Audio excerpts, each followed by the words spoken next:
E eu quero te ouvir primeiramente, cara. Eu quero te ouvir primeiramente sobre uma notícia que está rolando os jornais, de que poderia já se criar, entre aspas, uma bancada do Master para tentar blindar o Workário e, sobretudo, evitar uma CPI específica. Como é que tu vê essa repercussão dentro do legislativo e do que isso possa representar nesse ano de eleições, inclusive? Eu queria te ouvir um pouco sobre essa bagunça toda envolvendo o Banco Master, meu caro. Então, cara, o Banco Master é desses casos que a gente tem dificuldade de comentar, porque não se tem noção do tamanho do problema que é o Banco Master, né? O que se sabe é que os três poderes da República, de alguma forma, estão tocados pela questão do Banco Master. Você tem ministros do Supremo com posturas questionáveis, o caso do ministro Toffoli, né? E, inclusive, isso gerou hoje, lá na abertura do ano do Poder Judiciário, uma iniciativa do presidente Edson Fachin, presidente do Supremo Tribunal Federal, que, contrariando expectativas de parte da Corte, como, por exemplo, do ministro Gilmar Mendes, vai instituir um grupo de trabalho para poder elaborar um código de condutas para os integrantes do Poder Judiciário. Você veja, meu amigo Viaro, aliás, muito obrigado pelo convite, é uma alegria estar aqui com você. Você veja, Viaro, é a primeira vez que a gente está junto aqui na live mesmo. Você veja, não tem necessidade de código de conduta para magistrado. Você já tem a Constituição. A Constituição já estabelece limites para o Poder Judiciário, para os magistrados. Se o ministro Toffoli conhecesse e cumprisse a Constituição, boa parte do que está sendo levantado como suspeita da parte dele não aconteceria. Você tem a lei da magistratura que estabelece limites. Esse código de conduta é uma redundância na nossa República. Não que não seja importante, porque às vezes é preciso dizer aos cultos o que eles fingem não ver, né? Mas é algo que só está surgindo em razão dessas movimentações que vêm aí do Banco Master. Você tem implicações na economia brasileira, o fechamento do banco, do Bank, deixando brasileiros, principalmente brasileiros de baixa renda, com suas finanças prejudicadas. Você tem envolvimento de parlamentares, senadores, deputados federais, né? O senador Ciro Nogueira, por exemplo, bastante entusiasta do Workário. Então, essa questão do Banco Master ainda precisa ir mais a fundo. O receio que eu tenho é de que se faça um acolchombrado, de que façamos qualquer coisa para não fazer nada. E uma CPI, por exemplo, não sei se será instalada uma CPI para tratar desse caso especificamente, porque uma CPI a gente tem aquela máxima de que a gente sabe como começa, mas não sabe como termina.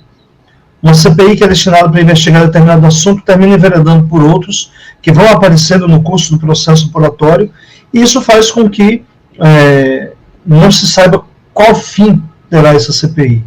Então, a depender da extensão da gravidade dos envolvimentos com o escândalo do Banco Master, pode ser que a gente não tenha apuração para não ter que ir muito além. Está fora do controle nosso, né? Sim, sim. Agora, indo um pouquinho para a questão eleitoral, a questão deste ano de 2026, me ajuda a pensar aqui, vamos pensar junto também com os quase 1000 já que estão aqui nos assistindo. Dimitri, o Lula, no início de todo esse processo do terceiro mandato, ele foi muito apontado, criticado, inclusive, às vezes, por nós do campo progressista, pela sua frente ampla, sua frente amplíssima. Agora, no eleitoral, o Lula parece que vai colher alguns frutos, se não colher alguns frutos, ao menos bagunçar o meio de campo da direita, porque muitos daqueles que vão apoiar ou não Flávio Bolsonaro apoiar ou não a terceira via aí, que deve vir dessas maluquices do Kassab, estão dentro do governo, seja no primeiro escalão ou nos outros escalões. Isso pode gerar uma espécie de colheita para o Lula nesse cenário? Tu entende que isso seja possível? Porque no momento o Centrão ainda não bateu, por exemplo, o martelo, se apoia Flávio ou se apoia os candidatos do Kassab, sobretudo o Republicanos. Como é que tu vê essa situação específica do pessoal que está ou esteve no governo Lula e agora vai ter que decidir para que lado vai? Principalmente nos estados também tem gente que quer subir no palanque com o Lula, como por exemplo nos estados do Nordeste, né?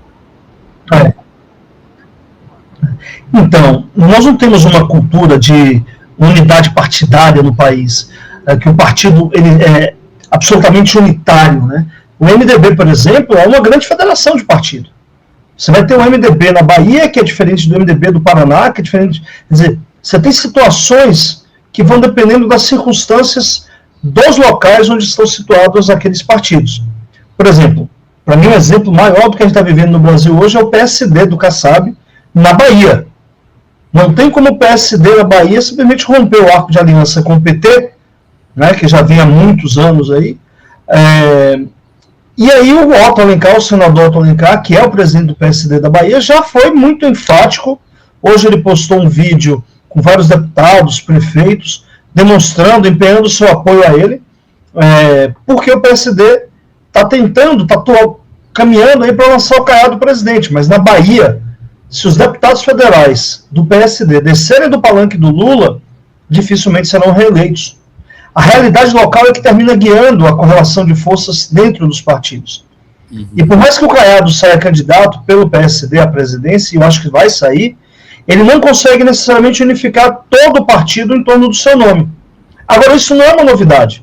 Eu me lembro, vamos lá pegar um período aqui bem atrás, 1994, também na Bahia, eu falo da Bahia porque eu sou baiano, o PSDB lançou o Fernando Henrique Cardoso candidato a presidente.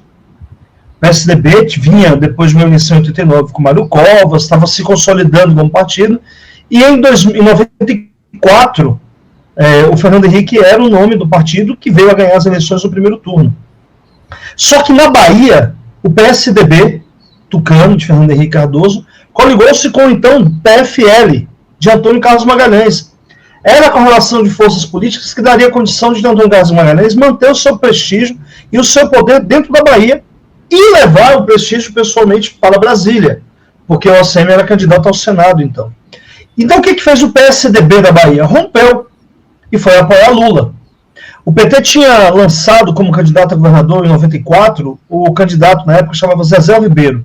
Zezé era vereador em Salvador, uma figura extraordinária, muito querida. Depois veio a ser deputado federal. E Zezé abriu mão da candidatura para que o PT apoiasse Jutaí Júnior no PSDB. Quer dizer, você veja, a gente sai na primeira eleição pós-89, pós-impeachment do Collor, o Lula disparado, o PT vai se coligar com o PSDB. Uhum. O Jutaí sobe no comício, no palanque do Lula. E aí, com contrapartida, o PT lança um nome forte para o Senado, que era o próprio Zezé Ribeiro, ao lado do, então, deputado federal Valdir Pires, ex-governador da Bahia. Esse cenário, Viaro, não é novidade para a gente. Agora, em 2026, vai se repetir essas conjugações, essas coisas meio Frankenstein. Nós vamos ver repetir. E não podemos nos assustar com isso.